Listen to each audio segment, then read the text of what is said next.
3 मिनिटात 30 बातम्या. Powered by बाबा जाधव मसाले, खजिना मराठी चवीचा. अस्सल खा, अस्सल रहा.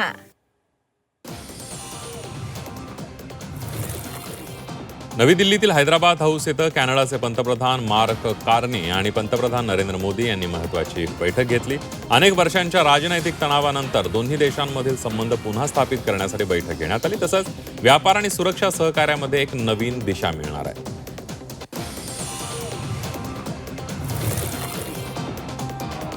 अमेरिका इराण युद्धामुळे हवाई वाहतुकीला मोठा फटका बसलाय. मुंबई आणि दिल्ली विमानतळावर प्रवाशांचे प्रचंड हाल होताना दिसून येत आहेत. दिल्ली विमानतळावर ज्येष्ठ नागरिकांची गैरसोय होते. अनेक उड्डाणं रद्द झाल्यानं ज्येष्ठ नागरिकांवर ताटकळत उभं राहण्याची वेळ आली आहे.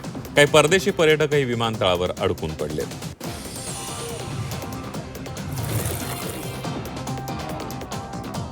मुंबईतील सागरी किनाऱ्यांची स्वच्छता केली जाणार आहे. दूषित सांडपाणी समुद्रात जाऊ नये यासाठी पालिकेने 7 सांडपाणी प्रक्रिया केंद्र स्थापन केलेली आहेत. यासाठी अर्थसंकल्पात 5,690 कोटींची आर्थिक तरतूद करण्यात आली आहे.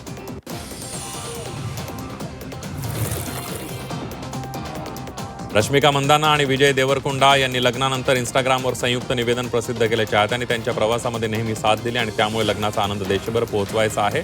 त्यांनी 16 मंदिरांमध्ये अन्नदान करून आनंद साजरा करण्याचा निर्णय घेतलाय.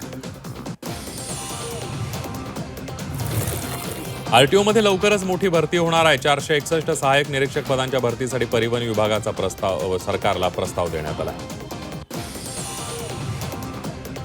कोकणात जाण्यासाठी प्रवासाचा नवा पर्याय उपलब्ध झालाय. मुंबई ते विजयदुर्ग रोरो प्रवाशांच्या सेवेमध्ये दाखल झाली आहे. पहिल्याच दिवशी रोरो सेवेला हाऊसफुल बुकिंग झाली. मंत्री नितेश राणेंच्या हस्ते शुभारंभ झालेला आहे.